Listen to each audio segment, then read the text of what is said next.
রাম ভগবন্ত নিগদতি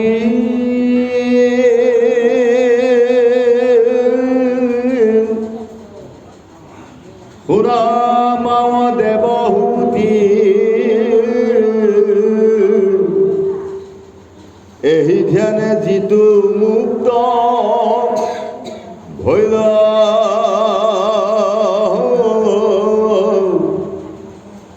দেহাকুনে দেখে আর কিবা ওয়াখে কিবা নাই কিবা ওয়াখন দেব রইল যেন মধ্যে মাতুয়ালো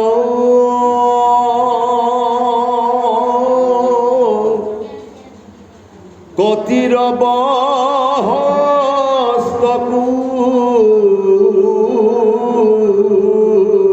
বস্তু আছে নাই একো নজা নয়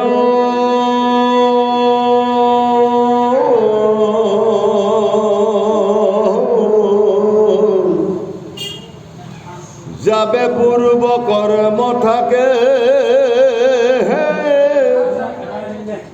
তাবে প্রাণ ইন্দি খমে দেহা পুনু নাখনু হি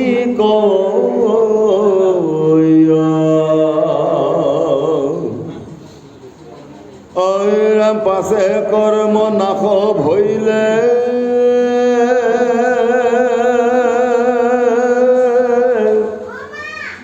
ভৌতিক শৰীৰ পৰে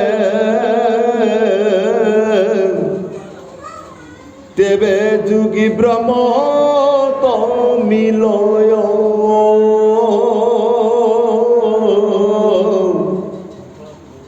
এৰাইয়া সংসাৰ দুখ লভে ব্ৰহ্মানন্দ সুখ যেন জলে জল প্ৰবেশ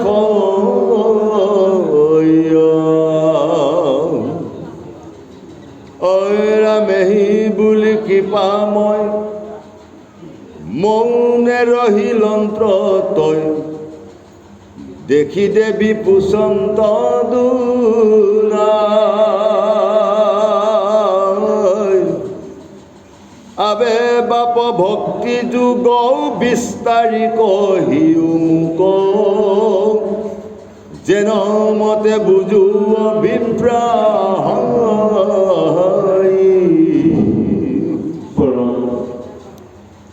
খাসচৰিত উপবিষ্ট হোৱা মোৰ শ্ৰদ্ধাৰ গুৰুসকল, সন্মানীয় মাতৃসকল, আপোনালোকে অহাকালিলৈ মহানামৰ লগত সংগতি ৰাখি যি মহাভাগৱত পাঠ আৰু প্ৰবচনৰ দিহা কৰিলে, আমাক সন্মানীয় পাঠাচাৰ্যই বহুদিনৰ আগতেই আপোনালোকৰ নিমন্ত্ৰণটো কথা কৈছিল। তেওঁৰ নিমন্ত্ৰণটো ৰক্ষা কৰি আপোনালোকৰ অনুষ্ঠানটোৰ শোভাবৰ্ধন বঢ়াবৰ কাৰণে আমি আহি ইয়াত উপস্থিত হ'লোঁ আৰু সময় বৰ গতিশীল যেন মধু থাকোঁতেই পাঠৰ মধুৰতা ৰস প্ৰাণ কৰি থাকিলে ভাল আৰু বঢ়িয়া আছে এইটো বেছি লেলেতিয়া দীঘলীয়া হ'লে মধুটো নাইকিয়া হৈ যায়। সেইকাৰণে যিখন শুনা যায় সেইখনকেই বৰ সুন্দৰ ব্যৱস্থাৰে শুনিব বুলি আমি আশা কৰিলোঁ। লগতে মানৱপুৰ গুৰুজনাৰ ঘোষায়তীৰে আজি ভাগৱতৰ পাঠৰ প্ৰবচনৰ কাৰণে আগবাঢ়িম। অনিচ্ছাকৃত ভুল হ'লে আপোনালোকে ক্ষমা। অনাপন লোৱাই নাথাকিব, সেইটো অনাপন যদি লোৱাই থাকে দিগদাৰ হ'ব। এইটো বঢ়িয়া হৈ আছে।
আজি আগৰ সুন্দৰ ব্যৱস্থাৰে গুৰুজনে নিৰ্ধাৰণ কৰিছে ভাগৱতৰ দ্বিতীয় স্কন্ধ দেৱহতী ভক্তি যুগৰ সিদ্ধান্তৰে কথাখিনি আগবঢ়াইছে। তাৰ কাৰণে ইমান সুন্দৰ ব্যৱস্থাৰে অৰ্জুনক ভগৱন্ত পুৰুষে গীতাত কৈছিল আৰু সেইজন একেই ভগৱন্তই তেওঁৰ নিজৰ মাতৃক দেৱহতীক ভক্তি তত্ত্বৰ জ্ঞান দিয়াৰ ব্যৱস্থা কৰিছিল। আৰু ব্যস্ত কমাই দিব আৰু সেই ভগৱন্ত পুৰুষৰ 9 নম্বৰ অৱতাৰ হৈছে কপিল। কলম্বৰ ঋষিৰ দেৱহতীৰ গৰ্ভত ভগৱান কপিলৰ জন্ম হ'ব লগা হৈছিল। স্বয়ম্ভূৰ 3 গৰাকী কন্যা প্ৰকৃতিক বিয়া দিছিল দক্ষ প্ৰজাপতিলৈ, আগতিক বিয়া দিছিল ঋষি প্ৰজাপতিলৈ। তেওঁৰ 3 নম্বৰ গৰাকী কন্যাই ৰজা বিচৰা নাছিল, এজন ভকত বিচাৰিছিল আৰু সেই হেতুকে কদম্ব ঋষিলৈ তেওঁৰ বিবাহ ব্যৱস্থা হ'ল। আজি আৰু পদত লিখিছে যে ভগৱন্ত নিগদতি গুণাম দেৱহতী এই ধ্যানে যিটো মুক্ত হইল, যে যি ধ্যান কৰিলে জীৱনে মুক্তিপ্ৰাপ্ত হয়। এই ধ্যানটো এনেকুৱাকে লিখিছে পদত, দেহাটো নেদেখে আৰু মস্তকৰ পৰা পদলৈ এই দেহটোক যিজনে মূল বুলি দেহা বুলি নাভাবি ভগৱন্ত পুৰুষৰ অৱদান বুলি ভাবি সদায় জীৱন সাৰ্থকতা উপস্থাপন কৰিবলৈ বাধ্য হৈছে, সেই ব্যক্তিজন সদায় তেওঁৰ একান্ত সেৱক হৈ পৰে। আৰু দেহাটোকে মূল বুলি যিজনে সদায় আত্মবিজ্ঞান সম্বন্ধে সমালোচনা নকৰি তেওঁ নিজৰ ইন্দ্ৰিয় চৰিতাৰ্থ পোষণ কৰিবলৈ গৈ ভগৱন্ত পুৰুষৰ লগত যি ভক্তি কৰিছে সেইটো কেতিয়াও চূড়ান্ত সিদ্ধান্ত যে নহয়। এই কথাখিনি ইয়াত লিখিছে যে জনমধ্য মাতো আৰু প্ৰতিৰ বস্তুবোৰ সিটো আছে না একো নাজানো। যে মদ খোৱা মানুহ এজনৰ যেতিয়া সুৰা পাই মানুহজনৰ জীৱনৰ সমস্ত শেষ হৈ যায়, সেই ব্যক্তিজনে জীৱনত কি কৰিলে তেওঁ একোৱেই গম নাপায়। ইয়াকে মধ্য আৰু মাতোৱাল, এই শব্দটো মধ্য শব্দ অৰ্থ হৈছে বিষয় লোক। আমি প্ৰত্যেকেই বিষয়ত আবদ্ধ, সেইকাৰণে আমি মধ্য। এই বিষয় লোকসকলে তৰি যাবৰ কাৰণে ইয়াত লিখিছে যাৰ পূৰ্ব কৰ্ম থাকে তাৰে প্ৰাণ ইন্দ্ৰি হবে, দেহা কোনো নাশন হৈ কয়।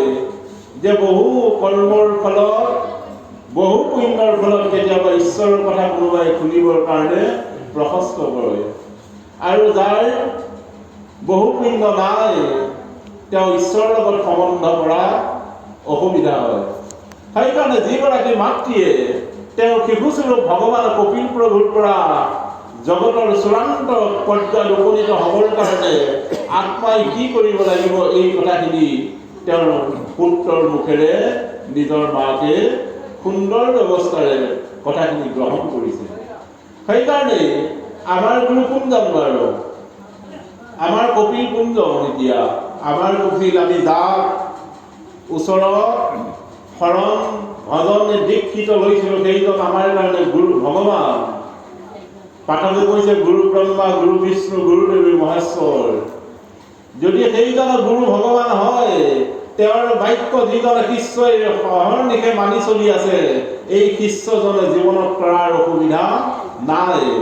যিজনে গুৰুক অৱহেলা কৰিলে তেওঁৰ জীৱনত যিমানেই ভক্তি ব্যাখ্যা কৰি নাথাকক, কোনোদিনে সেই জেগাটোত গৈ উপস্থিত হ'ব নোৱাৰে। সেইকাৰণতে কৈছে দেহৰ গুৰু পৰমাত্মা, জীৱাত্মা হয় পৰমাত্মাৰ শিষ্য। গুৰু শিষ্য এক হ'লে অহা যোৱা হয় নিবাৰণ। যদি আত্মাই পৰমাত্মাৰ কৰ্ম কৰে তেতিয়াহ'লে আকৌ ঘিলাবাৰীত জন্ম লাভ কৰিব নালাগে। ভগৱানে কৈছে মোৰ লগতেই তুমি থাকিব পাৰিবা। যদিহে গণ্ডগোল ভক্তি কৰা হৈছে, মানুহক দেখিলে কৃষ্ণ, তাৰপিছত কথাটো শেষ, কৈছে বহু ৰসগোল্লা খাই মৰিব লাগিব, অসুবিধা নাই ইমান। সেইকাৰণে কৈছে, তাকে কৈছে মধ্য মাতোৱাল মতিৰ বস্তু সিটো আছে নাই একো নজানয়। যে সেই খুৰা পাই ব্যক্তিজনে ৰাস্তাত যেতিয়া খুৰা নিচা লাগিব, তেওঁৰ ৰাস্তাটো ক'ত একো অসুবিধা নাই। খুৰা পাইবিলাকৰ কি হয় বাৰু? আবেলি সময়ৰ পিছতে দেশৰ প্ৰধানমন্ত্ৰীটো কি, দেশৰ ৰাষ্ট্ৰপতিটো কি, যেতিয়া নিচাটো ভাগি গ'ল আৰু সি ৰাতিপুৱালে জিৰো নহয় নে বাৰু? সেইকাৰণে বিষয় লোকজনৰ জীৱনৰ প্ৰাৰম্ভিক পৰ্যায়ৰ পৰা অন্তিম পৰ্যায়লৈকে এই বিষয় লোকজনে জীৱনত সদায় বিষয়ৰ লগত সম্বন্ধ কৰি, আজি আমাৰ সন্মানীয় নামাচাৰ্য গুৰুজনে বৰগীতটো কি গাইছে? যে নাম পৰম ধন চিন্তু মনোভাই, যে মানুহ কৰিবৰ কাৰণে কেৱল ঈশ্বৰৰ নাম চিন্তা কৰা। যে বিষয়ৰ সুখ সুখতো পায়, সুখ মানে গাহৰি, যে বিষয়ৰ সুখ গাহৰিটো মিলিব, কিন্তু হৰিপদ সেৱা মানৱী মিলে নাই। সেইকাৰণে আজি কপিল প্ৰভে মাতৃ দেৱহতীক কৈছে, যদি পূৰ্ব কৰ্ম থাকে তেতিয়াহে তুমি মোৰ লগত বা ঈশ্বৰৰ কথা শুনিবলৈ মন পান হ'ব। যদি পূৰ্ব কৰ্ম নাথাকে তেতিয়াহ'লে নামঘৰত বহি থাকোঁতে কোনোবাই ভাবিছে 10টা বাজিলে আছিল, নহ'লে বাৰু আৰু আধা ঘণ্টামান থাকিম নেকি, 11টাত যামগৈ, এনেকৈ বুলি ঘৰতে আহিছে। এই আৰু এটা শ্ৰেণী নহয় জানো? এনে ব্যৱস্থাৰে কৈছে মহাপুণ্যৰ ফলত কেতিয়াবা ভক্তি ৰাজ্যত কোনোবা জীৱ প্ৰৱেশ কৰাৰ সুবিধা পায়।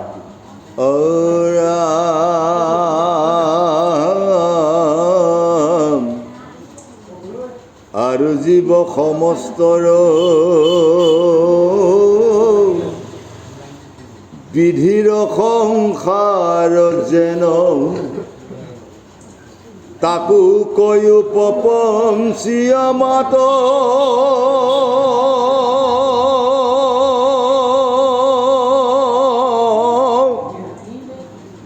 যাহাক জানিলে লোক সমস্ত পাপত হন্তে, বীৰকতি হৈবে সাক্ষাৎ। ঐ ৰাম জাত হন্তে হইয়া ভয়, লোকে পুণ্য আচৰয়, হেন কাল ঈশ্বৰৰ গতি।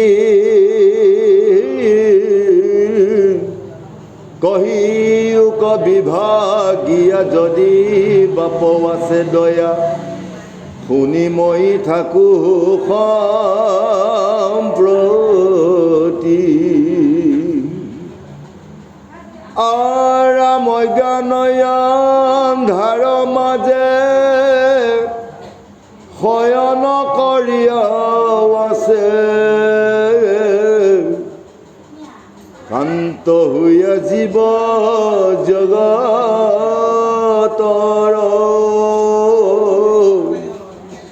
তাসম্বাক কৰি দয়া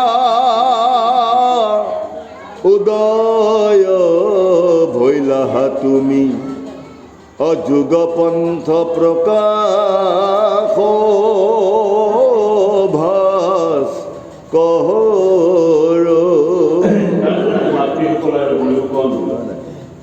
ইয়াৰ পৰত দেখিছে যে আৰু জীৱ সমস্তৰ বিবিধ সংসাৰৰ যেন, তাকো কৰি প্ৰপঞ্চী আমাৰ, যে জীৱ সমস্ত বুলি কৈছে, যে জীৱ 5 প্ৰকাৰ। এটা হৈছে বদ্ধ জীৱ, সি সদায় মায়াৰ কথাকে আলোচনা কৰি থাকে। এটা হৈছে তটস্থ জীৱ, মায়াত আবদ্ধ থাকি গোটেই জীৱনটো ব্যাধিযুক্ত দেহা চলা কৰিছে। এইটো হৈছে তটস্থ জীৱ, বদ্ধ জীৱ আৰু তটস্থ জীৱ।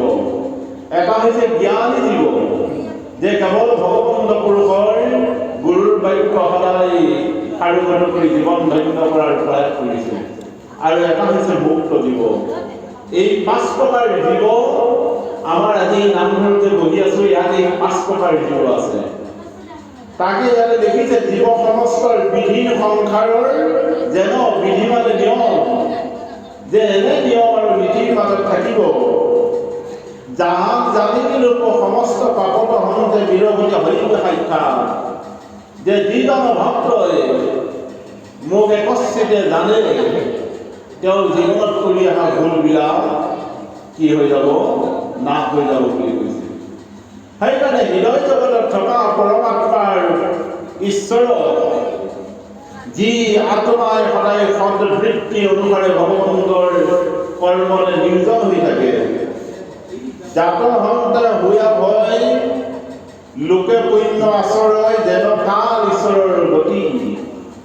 কাৰোবাৰ যদি পুণ্য নষ্ট কৰা হৈছে, তেতিয়াহ'লে তাৰ কৰ্মফল ভোগ কৰিব লাগিব। সেইকাৰণে গীতাত কৈছে যে জনামান প্ৰপদন্তে, যোনে যেনেকৈ মোক ভজনা কৰে সেইফালে তেওঁ কি কৰোঁ, গতি নিৰ্ধাৰণ কৰোঁ। বিদ্যালয়লৈ বহুজন ছাত্ৰ গৈ আছে, কিন্তু কোনোবাই লেখাৰ কৰিছে, কোনোবাই ষ্টেট কৰিছে, কোনোবাই ফেইল কৰিছে। বহাগৰ নামখনত কিমান নাম গাই ফুৰিছোঁ, নহয় নে বাৰু? এই নামৰ মাজতে কোনোবাই ঈশ্বৰক দেখিছে, কোনোবাই মানুহক দেখিছে, কোনোবাই ভকতক দেখিছে। কোনোবাই কি কয়, আজি নামখনত বহুত মানুহ হ'ল যে, কোনোবাই আকৌ কোনোবা এটা জীৱই কয় আজি নামখনত ভকতৰ অভাৱ নাই, তেওঁ ভকত দেখিছে। আৰু কোনোবাই কি কৰিছে, গোটেই মানুহখিনি বৰ ঈশ্বৰমুখীয়া ভকত। এই যিটো জীৱৰ যিটো বাসস্থান, যে এনেকৈ বদ্ধ জীৱ, মায়াৰ বদ্ধ জীৱসমূহে নামঘৰত বহুত মানুহ হ'ল বুলি কৈ দিব, কিন্তু জ্ঞানী ভক্তজনে তেওঁৰ মুখৰ বাক্য ক'ব যে আমি বহুত ভকত আমি দেখা পাওঁ।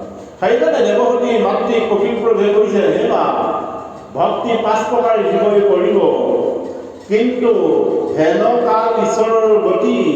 কাল মানে সময়, এনে এটা সময় আহিব যিটো সময়ত তেওঁৰ পৰা মানৱীয় প্ৰমূল্যবোধৰ অপভ্ৰংশ হয়, জীৱন তেওঁৰ যে নষ্ট গতিলৈ লৈ যাব, তাত মোৰ কিন্তু দুখ নাই। মই তেওঁ দিয়াৰ মাজত আছো, তেওঁৰ চিন্তন আৰু মনন কোনোদিনেই নকৰিলে ইয়াত যে ঈশ্বৰ আছে, সেইকাৰণে তেওঁ সেই গতি ব্যৱস্থাটো কৰা হৈছে। তাৰ কাৰণে ইয়াত দেখিছে, অজ্ঞান আন্ধাৰৰ মাজে শয়ন কৰি আছে, শান্ত হৈ আহিব জগতৰ। যে অজ্ঞান আন্ধাৰৰ মাজত, অজ্ঞান কি? যিজন গুৰুৰ ওচৰত দীক্ষিত হৈও গুৰু কৰ্ম কোনোদিনে তেওঁ কৰা নাই, এইজন অজ্ঞানী, এইজন আন্ধাৰ মাজত সি শয়ন কৰি আছে। কিন্তু মই যে তেওঁৰ যে নাভিৰ পদ্মত মণিপুৰত যে জীৱ হিচাপে মই লৈ আছো, এই কথাটো তেওঁ কোনোদিন জ্ঞান উপলব্ধি হোৱা নাই। সেইকাৰণতে যে তাসম্বাদ কৰি দয়া উদয় ভৈলাহে তুমি যোগপন্থ প্ৰকাশ ভাস্কৰ, যে মোক জানিবৰ কাৰণে তুমি কি কৰা, যোগ কৰা।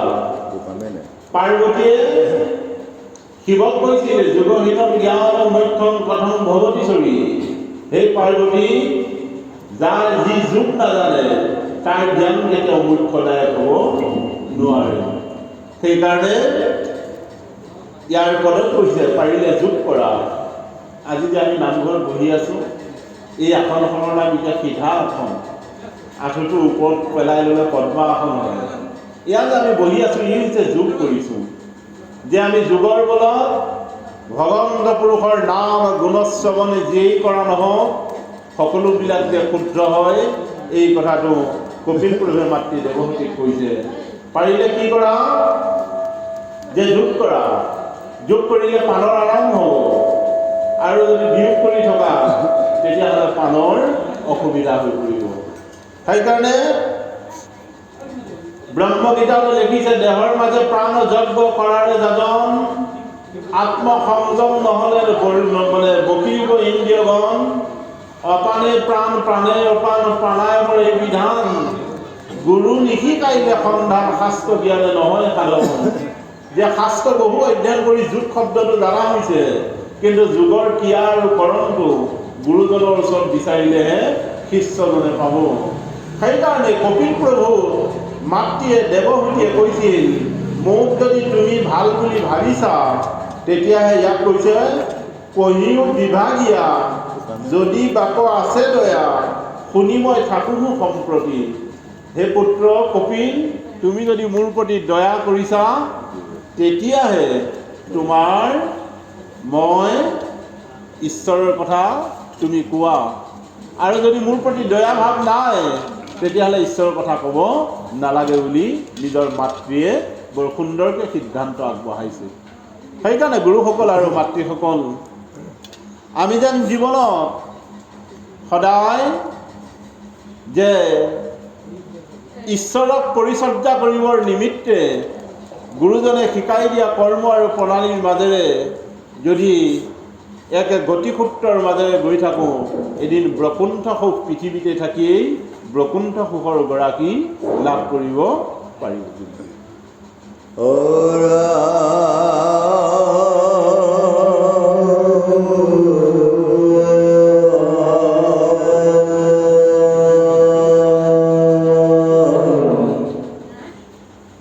এতেকে জানিলো মই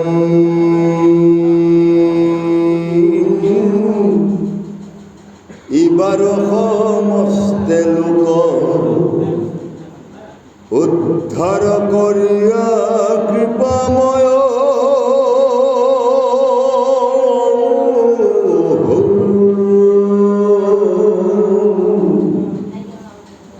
হৰি মোৰ মহাধন্য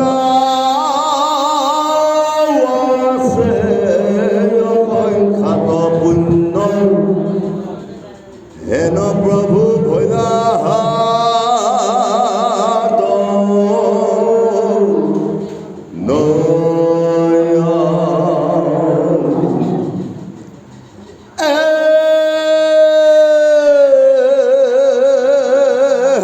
মৈত্ৰেয় বুলন্ত মাতৃৰ সুন্দৰ বাণী শুনি প্ৰভু কপিল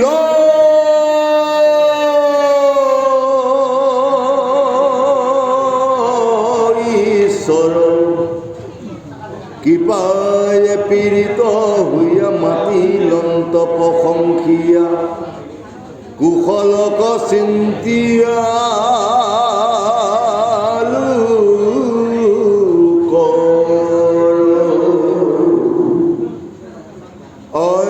ভগৱন্ত নিগদতি ধন্য ধন্য মহামতী মনুৰ নন্দিনী মূৰ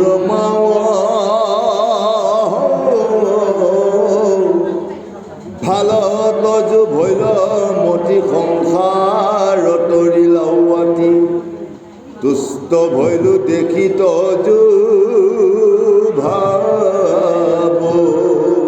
তাৰ কাৰণে গুৰুসকল ইয়াৰ পদত সুন্দৰ ব্যৱস্থাৰে লিখিছে যে তুষ্ট ভৈলো দেখি তজু ভাৱ, যে তোমাৰ মই যিটো ভাৱ দেখিছোঁ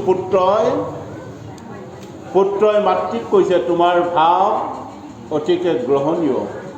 সেইকাৰণে মই হৰি যে মহাধন্য, হৰি যে মহাপূজ্য, এই কথাখিনি তোমাক কুশলে চিন্তিবৰ কাৰণেহে, যে ইয়াক কৈছে কৃপাই পীড়িত হৈয়া মাতিলন্ত প্ৰশংসিয়া কুশলক চিন্তিয়া লোকৰ, যে যিসকলে ঈশ্বৰৰ পদত ভগৱন্ত পুৰুষৰ কৰ্মৰ প্ৰতি সদা আসক্ত, এই ব্যক্তিজনে জীৱনত আনক কেতিয়াও হিংসা কৰাৰ ব্যৱস্থা কৰিব নোৱাৰে। সেইকাৰণেই কৈছে গুৰু যত কৰ্ম সাধনাৰ জোৰে চৈতন্য কৰিও তাতে দেখিলে সেই নিধি যাব ভৱেৰ ব্যাধি থাকিবি আনন্দ সাগৰে। যে গুৰু কৰ্মৰ যদি সাধনা কৰে, এটা সাধ্য আৰু এটা হৈছে সাধনা। যে যিজনে গুৰু কৰ্মৰ এটা হৈছে থিয়ৰিকেল আৰু এটা হৈছে প্ৰেক্টিকেল, আজি কৰ্মযোগৰ সিদ্ধান্ত কপিল প্ৰভুৱে মাতৃ দেৱহূতিক দিয়াৰ ব্যৱস্থা কৰিছে যে কৰ্ম কৰা। গীতাটো অৰ্জুনক কৈছে কৰ্মযোগী বিষ্ণু তাক জানা ধনঞ্জয়, যে কৰ্ম নকৰিলে কোনোদিনেই তুমি ঈশ্বৰ প্ৰাপ্তি লাভ কৰিব নোৱাৰিবা। সেইকাৰণেই যি নিজৰ আত্মকৰ্ম ইন্দ্ৰিয় কৰ্মৰ ঈশ্বৰৰ ওচৰত আত্মসমৰ্পণ দি আত্মকৰ্মত নিয়োজিত হৈ থাকিল, তাকে কৈছে যোগ। যে যোগ জানিলে পুণ্য কি হয়, সংমিশ্ৰণ হৈ হৈ বহু পুণ্যৰ ব্যৱস্থা আহিব। সেইকাৰণে মহাপ্ৰভুৱে কৈছে জীৱে দয়া নামে ৰুচি, যি জীৱক দয়া কৰি ভগৱন্ত পুৰুষৰ নামত আচ্ছাদন হৈ পৰিল, তাক কৈছে কপিল প্ৰভুৱে কৈছে মহাধন্যতাৰে জীৱন পাৰ কৰিব পাৰিব বুলি ভগৱান কপিলে মাতৃক কোৱাৰ চলেৰে পৃথিৱীৰ সমস্ত ভক্ত সমাজলৈ কথাখিনি আগবঢ়াইছে। পাৰিলে আমাৰ গুৰুজনে বৰগীতত লিখিছে যে নিগম কল্পতৰু গলিত হৈয়া আছে, শোকমুখে দৈবী ফল ভূমিত পৰিছে। আৰু গীতাত এই একেটা কথাকে কৈছে যে নিগম নিগৃহু হৰিৰ নাম, আকজনে যিটোলৈ অবিশ্ৰাম। নিৰ্গুণটো নাই, নিগৃহ শব্দ অৰ্থ হৈছে সজাগ। যিজন সজাগ নহয় তেতিয়াহ'লে তেওঁ ঈশ্বৰক লাভ কৰাত অসুবিধা আছে। সেইকাৰণেই একান্ত ভক্তজনে এই সূৰ্য ওলোৱাৰ পৰা সূৰ্য অস্ত যোৱালৈকে এইটো ৰাতি কাল বুলি ভাবে, আৰু যিজন একান্ত সেৱক এই ৰাতিটো তেওঁ গোটেই দিন বুলি ভাবে। সেইকাৰণে ঈশ্বৰ সাধনা কৈছে ব্ৰহ্ম মুহূৰ্ত প্ৰভাত সময়, শ্যাম বাহু মধ্যতে হয়। দিনৰ কাৰ্য ঈশ্বৰৰ লগত দিনত পাঠ গাব আপোনাৰ, আৰু ৰাতিৰ যিটো গভীৰতা ইয়াৰ মাজত ডিফাৰেঞ্চ সেইখিনিতে সোমাই আছে। সেইকাৰণে সদায় যেন ব্ৰহ্ম মুহূৰ্তত ঈশ্বৰৰ তত্ত্বকৰ্ম যিজনে কৰিছে তেওঁৰ অসুবিধাই নাই বুলি অৰ্জুনক বাৰে বাৰে গীতাই সিদ্ধান্ত দিছে। এই কথাটো কীৰ্তনতো লিখিছে, প্ৰহ্লাদক সুন্দৰভাৱেৰে এই কথাখিনি কৈছে। সন্দামাকে ভাগৱততো কেতিয়া ওলায় যে তিনি সন্ধ্যা উপাসনা কৰাৰ শেষাংশ স্তৰটো হৈছে ব্ৰহ্ম মুহূৰ্ত, যি ঈশ্বৰৰ লগত সম্বন্ধ কৰি থাকিলে মন আৰু মগজু সুন্দৰ হৈ থাকে।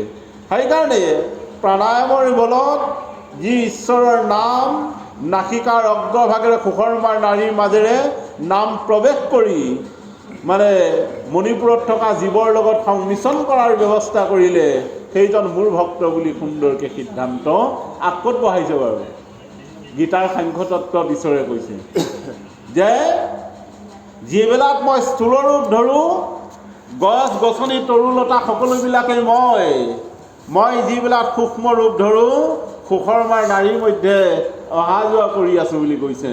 যে মই অহৰ্নিশে 21,600 বাৰ অহা যোৱা কৰি আছোঁ। এই কথাটোকেই ইয়াত কপিল প্ৰভুৱে মাতৃ দেৱহূতিক সুন্দৰ সিদ্ধান্ত আগবঢ়াইছে। গুৰু শুনিও ভাবিনিয়াবে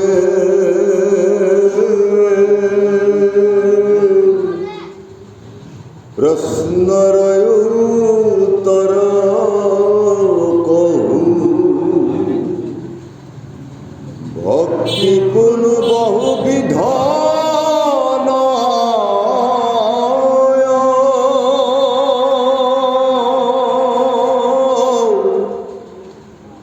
কিন্তু পুৰুষৰ ফল সংকল্পৰ অনুসাৰে ভক্তি নানা মতে ভেদ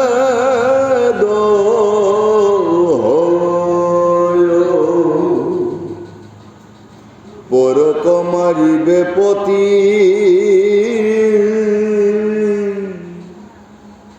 মনত সংকল্প কৰে, দম্ভ বা মৎসৰয়াতি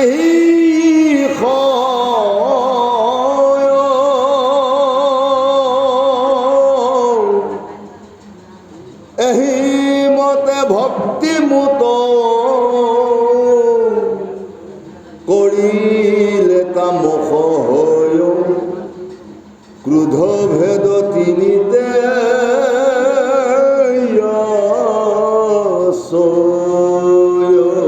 তাৰ কাৰণে গুৰুসকল আৰু মাতৃসকল ইয়াত একান্ত ব্যৱস্থাৰে ভগৱন্ত পুৰুষে সিদ্ধান্ত দিছে কপিল প্ৰভুৰ মাতৃ দেৱহতী যে ভক্তি বহুবিধ নহয়, ভক্তি একাশীবিধ আৰু তাকে নৱবিধত সাৰ কৰিলে।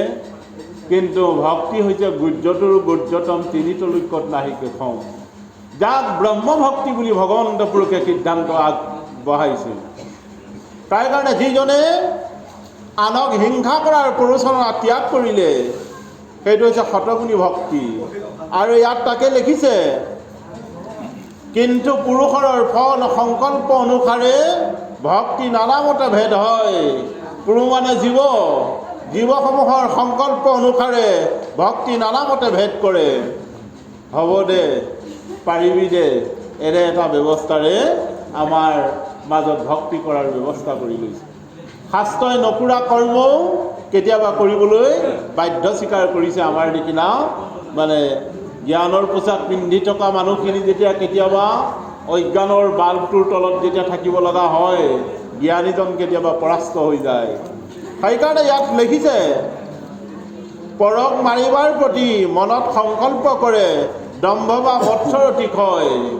যে পৰক হিংসা কৰাৰ যি মাদকতা, পৰৰ জীৱৰ প্ৰতি অন্যায় কৰাৰ যিটো আমাৰ হিংসাবৃত্তি, এনে প্ৰকাৰে ভক্তি কৰিলে সেই ভক্তি তামক ভক্তিলৈ অগ্ৰসৰ হয় বুলি ভগৱান কপিল প্ৰভুৱে মাতৃ দেৱহতী সুন্দৰকৈ কথাখিনি আগবঢ়াইছে।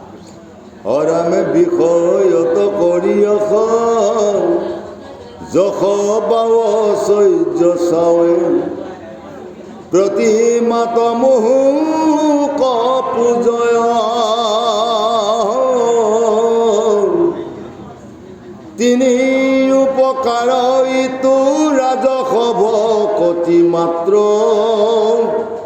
তজু আগে কহিলো নিশ্চয়।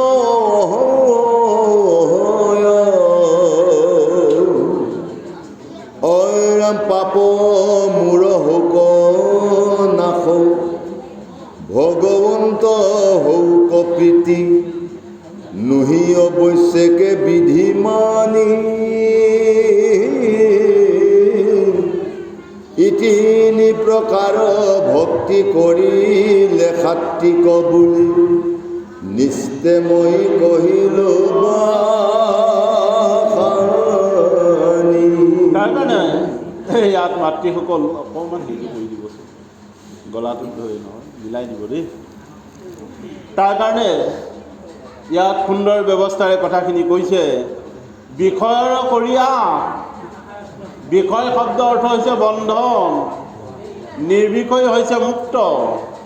যিসকলে বিষয়ৰ বটবৃক্ষৰ জোপাৰ তলত আছে, ৰূপ ৰস গন্ধ স্পৰ্শ মন শব্দৰূপী এই বটবৃক্ষৰ জোপাৰ তলত যি আশ্ৰয় কৰি আছে, এই আশ্ৰয়দাতাসকলৰ যশ আৰু ঐশ্বৰ্য ঈশ্বৰক কেৱল লাগে লাগে বুলি বিচাৰি ফুৰিছে।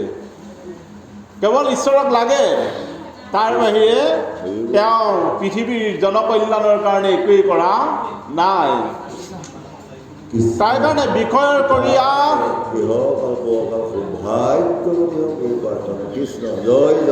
যশ আৰু ঐশ্বৰ্যৰ কাৰণে প্ৰতিমাত মুহুক পূজয়। এই কথাটো গুৰুজনাই ক'ত কৈছে বাৰু?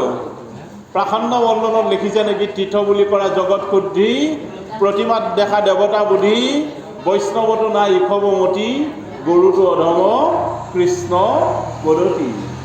যে বিষয়ৰ আশা ত্যাগ কৰি যশ ঐশ্বৰ্যৰ কাৰণে প্ৰতিমাত মোক সদায় পুজি আছে, কিন্তু মানুহৰ প্ৰতি ভক্তজনৰ প্ৰতি সেই আন্তৰিকতাটো তেওঁৰ নাই। এনেকৈ ভক্তি কৰিলে সেই ভক্তিটো ৰাজস ভক্তি হয়। আৰু যিসকলে পাপমূৰ হৌক না, ভগৱন্ত হৌক প্ৰীতি, প্ৰীতি মানে মৰম। যে ভগৱন্ত পুৰুষৰ লগত যাৰ মৰম আৰু চেনেহ আছে, তেওঁ কেতিয়াও ভগৱন্ত পুৰুষে বেয়া পোৱা কাম ৰাজহুৱাভাৱেও নকৰে, ঘৰৰ ৰুমৰ ভিতৰতো তেওঁ নকৰে। যাৰ আছে এক, তাৰ নাই লেক লেক, যাৰ এক নাই তাৰ গণ্ডগোল সকলোতে গণ্ডগোল হৈ আছে।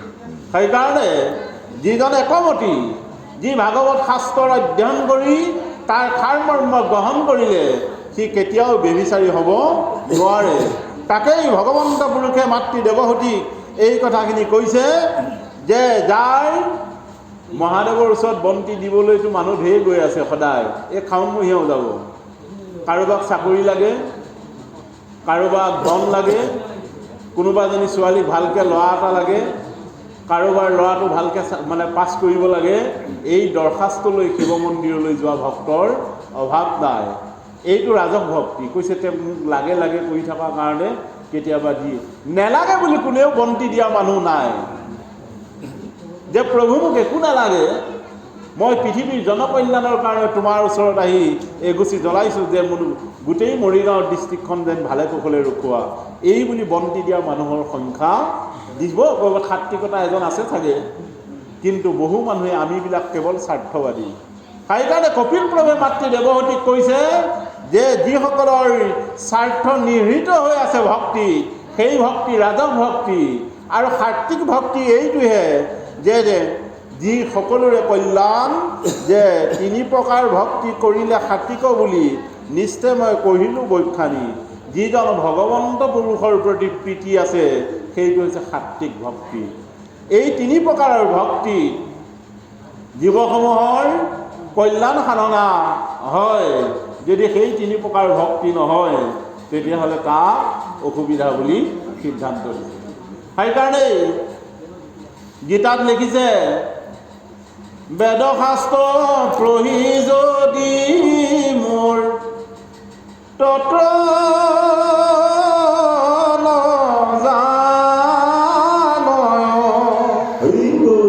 হৰি নাম ৰতি ফুৰে বাট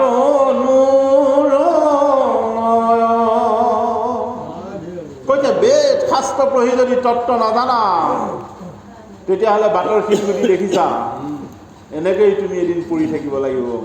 নাম গানে কে লিয়ে কুছ নেহি মিলেগা। কোনে কৈছিল জানে? এই কথাটো দক্ষিণ ভাৰতীয় তামিলনাডুৰ ধৰ্মগুৰু মীৰাবাই কৈছিল। নাম গানে কে লিয়ে কুছ নেহি মিলেগা।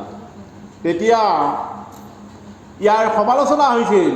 তেতিয়া মানে মীৰাবাই কৈছিল নাম খানে কে লিয়ে জৰুৰ ফাইদা মিলেগা। কৈছে নাম খাব লাগিব। নাম মানে নাম নামি অভেদ সম্পৰ্ক, যে নাম গাই যদি মই ভেদাভেদ সম্বন্ধ কৰিছোঁ তেতিয়াহ'লে অসুবিধা। আমাৰ আকৌ অসমীয়া মানুহখিনি বাঘ হৈ আছিল, তেও হৈ আছিল। এই তেও ঘৰে পাতিলি সিঘৰ বাঘ ঘৰ নাহে, নামঘৰলৈ নাহা মানুহ ধেৰ নহয়। এই যিটো মনোভাৱ এইটোকে কৈছে অভেদ। কপিল প্ৰভে কৈছে অভেদ সম্পৰ্ক কৰা। কিন্তু ভেদ সম্পৰ্ক কৰিলে কোনোদিনে যে মোক লাভ কৰিব নোৱাৰা, এইটো চূড়ান্ত সিদ্ধান্ত ভাগৱতে সুন্দৰ দৃষ্টান্তৰে দেখুৱাই দিছে। সেইকাৰণে আপোনালোকক হাতযোৰ কৰি এই কথাটো কৈছোঁ যে ভেদ কেতিয়াও নকৰিব। ভেদাভেদ ব্যৱস্থাৰে এই প্ৰথাটো ভক্তি প্ৰেমাৱলীত শিৱই নাৰদক কৈছে যে কপট চাতুৰি এৰা ভাই, কপট থাকিলে প্ৰাণ কৃষ্ণক নাহিকে পায়। নকৰে হৰিকৰ্ম নকৰে ভকতি, খাই মাৰি পশু পক্ষী কাৰ ইটো ধৰ্ম। নাৰদক সুন্দৰকৈ সিদ্ধান্ত দিছে। আমাৰ বাৰু খাই থাকিব পশু পক্ষী, ইমান অসুবিধা নাই। মানে মেলা দিনা খাব, বিহু দিনা খাব, তাৰ বাহিৰে মই সেইকাৰণতে সংকল্প এটা গ্ৰহণ কৰিব লাগে এজন ভক্তই। আমাৰ অসমৰ মানুহখিনিয়ে মাছ নাখালে শৰীৰত জোৰ নাপায়, এই কথাটো অৱগত হয়। সেইকাৰণে আমি এটা সংকল্প কৰিব নোৱাৰোঁনে মোৰ দেহাটো ৰক্ষাৰ কাৰণে আমি মাহত মাত্ৰ 3 সাঁজ খোৱা হওক, বাকী 28 দিন মোৰ শৰীৰটো যেন মন্দিৰ কৰি ৰাখোঁ। মই পালোঁ বুলিয়েই যধে মধে যেন মই নাখাওঁ, এই সংকল্পটো লওক। চৈতন্য মহাপ্ৰভুৱে কৈছে জীৱে দয়া কৃষ্ণ নাম সৰ্বধৰ্ম সাৰ, জীৱক দয়া কৰি কৃষ্ণৰ নাম গ্ৰহণ কৰা। সেইকাৰণে নৰ্থ ইষ্টত যধাই মধাই আহি নিতানন্দ প্ৰভুৱে কৈছিল খা মৈশ্বৰ জোল ল কামিনী কুল। তেতিয়া মণিপুৰৰ যধাই মধাই কি কৰিছিল, মদৰ টেকেলিটোৱে নিতানন্দ প্ৰভুৰ মাথাটো ফালি দিছিল। তেতিয়া চৈতন্য মহাপ্ৰভুৱে নিতানন্দ প্ৰভুক কৈছে তুমি মাছ খাবলৈ গৈ দিয়া, তেতিয়াহে নাম কথা ল'ব।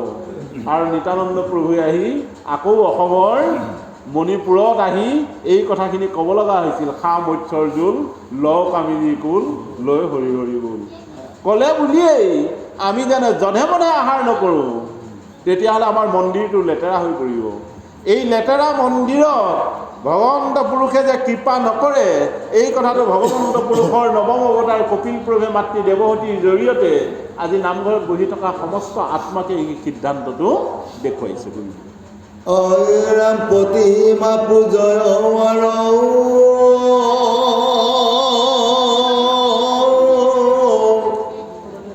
ভেদ ভাৱ দৰ্শন তিনিটো সমান কয়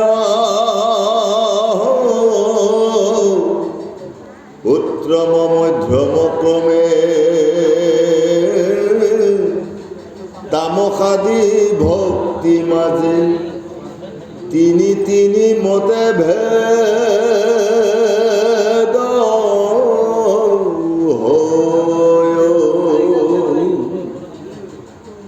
একো বিধি নব নব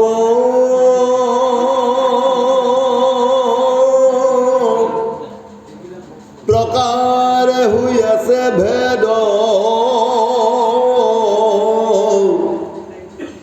তাক বুজি বাহা দিয়া মতি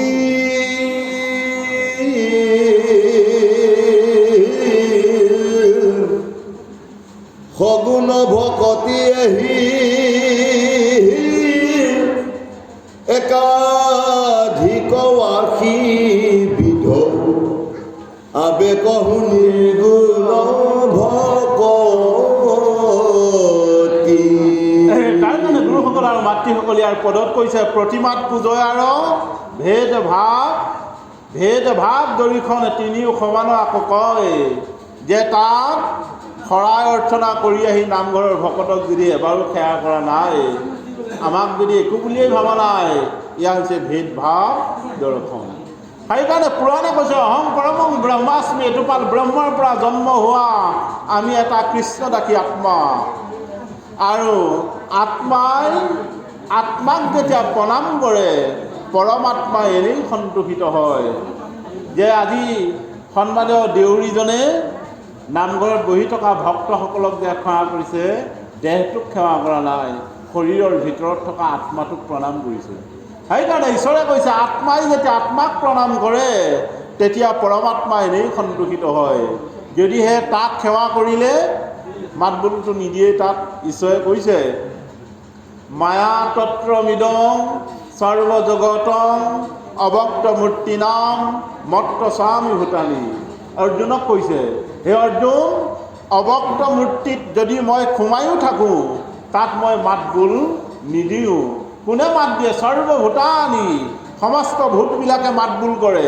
সেইকাৰণতেই ভূতবিলাকৰ লগত যাৰ ভেদ মোক তাত সেৱা কৰিছে, কিন্তু ভকতক তাৰ সেৱা কৰাৰ অভ্যাস কোনোদিন নাই। আমাৰ ব্যাখ্যাচাৰ্যসকলে পটককৈ সেৱা নকৰে, পাঠাচাৰ্যসকলে সেৱা নকৰে, খুব কম মানুহে সেৱা কৰে। এনেকৈ নামিলা গুচি গ'ল, মানে সিয়ে ডাঙৰ আৰু ভকত ডাঙৰ হ'ব নোৱাৰে। সেইকাৰণতেই পাৰিলে আমিও সদায় আপোনাৰ সবতকেও যেন একে একান্ত সেৱক যাৰ দৃষ্টিভংগী আছে, যিজন সাধুৰ, তেওঁ সেই লক্ষ্যত উপনীত হ'ব পাৰিব। ইয়াতে লিখিছে যে তিনিওটো সমান আৰু কয় উত্তম মধ্যম ক্ৰমে তামসাদি ভক্তি মাজে তিনি তিনি মতে ভেদ হয়। এনেকৈ যদি মোক ভেদ ভাৱ দৰ্শন হৈ থাকে তাক তামক ভক্তি বুলি ভাগৱতে কপিল প্ৰভে মাতৃ দেৱহতীক কৈছে। আমি কি কাৰণে তামক ভক্তি কৰিব লাগে? গাঁৱৰ ককাই ভাইৰ লগত মকা মিলাই থাকক, খেলখনৰ মানুহখিনি মকা মিলাই থাকক। কেৱল সাত্বিকতা অৱলম্বন কৰি যদি ভগৱন্ত পুৰুষৰ লগত ভক্তি কৰা যায় তেতিয়াহ'লে ঈশ্বৰ প্ৰশংসিত হৈ থাকিব। প্ৰহ্লাদক কৈছে নালাগে বিস্তৰ শাস্ত্ৰ জানিবৰ কাৰণে, নালাগে সম্ভোগ শাস্ত্ৰ বিস্তৰ জানিবলৈ, একশ্চিত মাত্ৰ ঈশ্বৰৰ নাম গ্ৰহণ কৰিলে জীৱ ধন্য হৈ যায় বুলি ইয়াত লিখিছে। সগুণ ভক্তি আহি একাধিক আশীবিধ আৰু আবেগহু নিৰ্গুণ ভক্তি। যে সগুণ ভক্তি একাশীবিধ আছে, নিৰ্গুণ ভক্তি মাত্ৰ এটা। এই কথাখিনি যাক নাৰদ প্ৰভুৱে কৈছিল, শতাংগ ৰজাক এই কথাটো উপদেশ দিছিল যে ভক্তি মানে নিৰ্গুণ ভক্তি, যি গুহ্যতৰো গুহ্যতম, তিনি তলৈকত নাহিকে খম, যাক কৈছে ব্ৰহ্ম ভক্তি। আৰু অব্ৰহ্ম ভক্তি 81 বিধ, যাক সদায় ঈশ্বৰক বিচাৰি ফুৰিছোঁ অহৰ্নিশে গুণশ্ৰৱণৰ মাধ্যমেৰে। কোনোবাই গুণশ্ৰৱণৰ মাধ্যমেৰে ঈশ্বৰক বিচাৰিছে, কোনোবাই অন্তৰংগেৰে ঈশ্বৰক বিচাৰিছে। এই কথাটোকেই কৈছে বহিৰংগে কৰা যদি নামৰ সংকীৰ্তন, তেতিয়াও নাপাই জানা বৰ্যৰ নন্দন। অন্তৰংগে কৰা যদি মোৰ প্ৰেম আসাদন, তোমাৰ ভক্তিত মই হৈ থাকোঁ তুষ্ট নাৰায়ণ। এটা হৈছে অন্তৰংগ, ই হৈছে প্ৰেক্টিকেল, আৰু বহিৰংগ হৈছে থিয়ৰিকেল। সেইকাৰণতে প্ৰেক্টিকেল যদি কৰা যায় তেতিয়াহ'লে মানুহৰ সজাগ আৰু সচেতন হয়। মিঠাতেলৰ চাকিটোত যে সূতা গছ দিলে ইয়াত 5 দিনমান থাকিলেও ই নজ্বলিব, কিন্তু সকলো পৃথিৱীৰ সকলো মানুহে জানে যে মেচ এটা খাটি মাৰি দিলেহে ইয়াত জ্বলিব। মেচৰ খাটিটোৱে যে জুই জ্বলে এইটো প্ৰেক্টিকেল, সকলোৱে জানে যে ইয়াত এনেকৈ মিঠাতেল সূতা থাকিলে নজ্বলিব, ইয়াত জুই লগাবই লাগিব। জুই লগাটো হৈছে প্ৰেক্টিকেল। আমাৰ শৰীৰৰ ভিতৰত যে ঈশ্বৰ আছে এইটো ইউনিভাৰ্চেল ট্ৰুথ, চিৰন্তন সত্য, কিন্তু কেনেকৈ ঈশ্বৰ আছে এই কথাটো তেওঁ উপলব্ধি কৰিব লাগিব, সেইটো হৈছে প্ৰেক্টিকেল। সেইকাৰণে আমাৰ চৈতন্য মহাপ্ৰভুৱে কৈছে বাহিৰে ভিতৰে সমান নাচ ভাই, মানুহ যদি হৈতে চাৰ, বাহিৰ আৰু ভিতৰ দুইটাই সমান ৰাখা। এই একেটা মানিকৈ মহাপুৰুষ গুৰুজনাই কৈছে বাহিৰে ভিতৰে হৈয়া একে কায়া, বাহিৰ আৰু ভিতৰ দুইটা একে কায়া যদি হয়, কায়া মানে দেহ, এটাই যদি দেহ হয় তেতিয়া তুমি সাত্বিকলৈ ৰূপান্তৰ ঘটি যাব পাৰিবা। আৰামে শুনিও সভাসদ দ্বিতীয় স্কন্ধৰ পদ,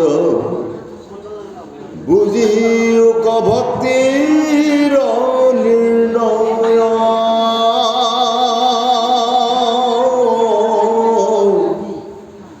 সগুণ ভকতি যত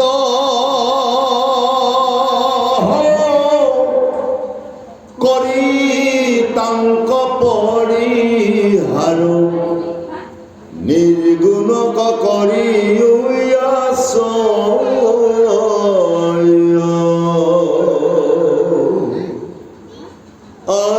দেখা কেন কৃপা কৰি আপুনি কহন্ত হৰি, ভকতিক কৰি নানা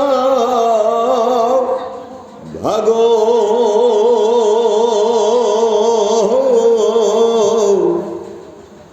এতেকে নির্গুণ ভক্তি ধরি কদি হকরি, তেবে ঈশ্বর কপায় লাগো। নমো নমো দীন বন্ধু,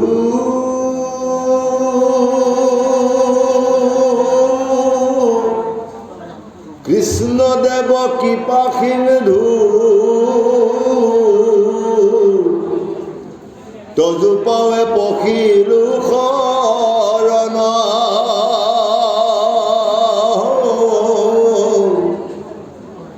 গুণময় ভক্তিশয় স্বপ্নতো নহৌ কমোৰ, এহি মানে কৰো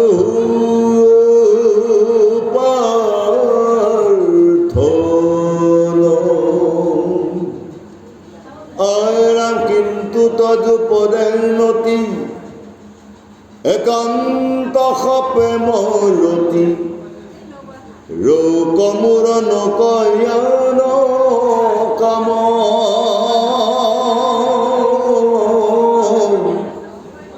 সমজ্যাৰ যত জন হৌক মাধৱত মন, ডাক চাৰি বুঢ়া ৰাম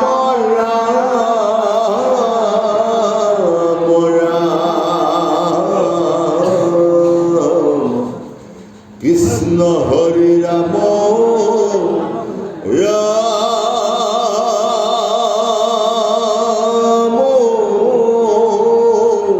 ৰাম ৰাম,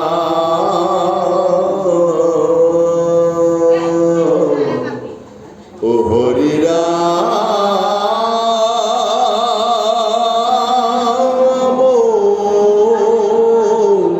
ৰাম ৰাম।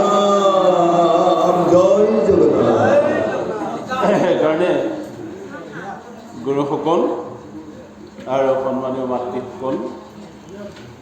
ইয়াতে লিখিছে, হে সভাসদ শুনা, সগুণ ভক্তি যত পৰিতাংগ পৰিহাৰ নিৰ্গুণক কৰিও আশ্ৰয়।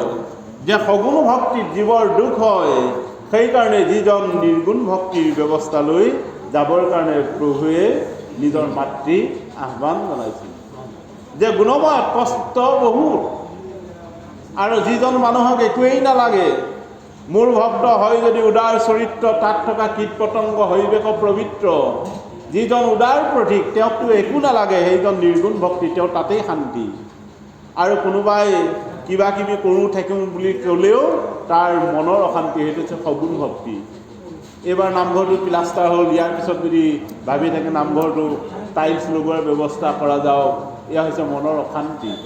আৰু যিজনক নালাগে একো জীৱনত, সেইজন হৈছে নিৰ্গুণ ভক্তিৰ ব্যৱস্থা। তাকে ইয়াতে লিখিছে, এতেকে নিৰ্গুণ ভক্তি ধৰিওক দিহ কৰি তেবে ঈশ্বৰক পাইবালা। যিজন নিৰ্গুণ ভক্তিত আশ্ৰয় গ্ৰহণ কৰিলে এদিন ঈশ্বৰক লগ পাই গ'ল। কোনে লগ পালে বাৰু? প্ৰহ্লাদে ঈশ্বৰক লগ পাইছিল। আৰু প্ৰহ্লাদে নৃসিংহ প্ৰভুৱে প্ৰহ্লাদক কৈছিল, হে প্ৰহ্লাদ, তুমি মোক লগ পালা, মই মানে বৈকুণ্ঠত লক্ষ্মীৰ লগত আছিলোঁ, তুমি একেচোতে কৈ দিলা এই শিলৰ স্তম্ভটোৰ ভিতৰতেই মোৰ ঈশ্বৰক পাই বুলি। আৰু মই লগে লগেই তোমাৰ দেউতাই লগোৱা তপত শিলৰ স্তম্ভটোৰ ভিতৰত মই সোমাবলৈ বাধ্য হৈ পৰিলোঁ। সেইকাৰণে প্ৰহ্লাদ, হে আইসকল, এইফালে পিছৰ ফালে মনে মনে কথা পাতিব, বেছিকৈ কথা বতৰা পাতি নাথাকিব। কাইলৈ আকৌ কথা পাতিব, আপোনালোকৰ সময় আছে নহয়, কাইলৈ পাতিব, পৰহিলৈ নাম সেৱা ভাগি শেষ কৰি পাতিব বাৰু, অসুবিধা নাই। আমাক যেনে তেনে সময়টো বৰ মধুৰ ৰসৰ সময়, বেছিকৈ ক'লেও আকৌ সেউকীসকলেও বেয়া পায়।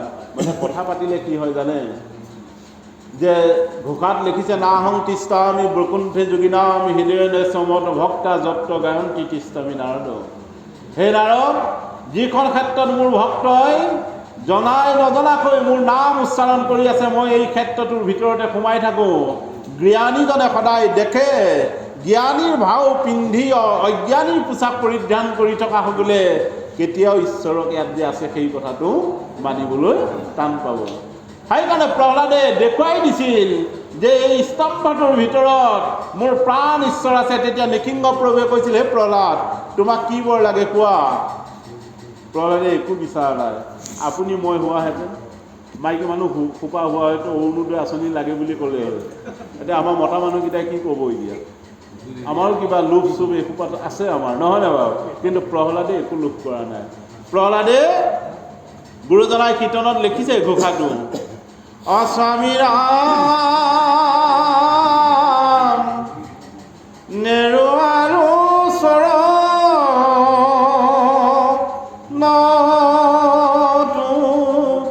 মাৰ। প্ৰহ্লাদে কৈছিল, প্ৰভু মোক তোমাৰ ভৰি দুখনৰ বাদে একোৱেই নালাগে। নৃসিংহ প্ৰভুৱে তেতিয়া প্ৰহ্লাদৰ ভক্তিত অত্যন্ত সন্তোষিত লাভ কৰিছিল।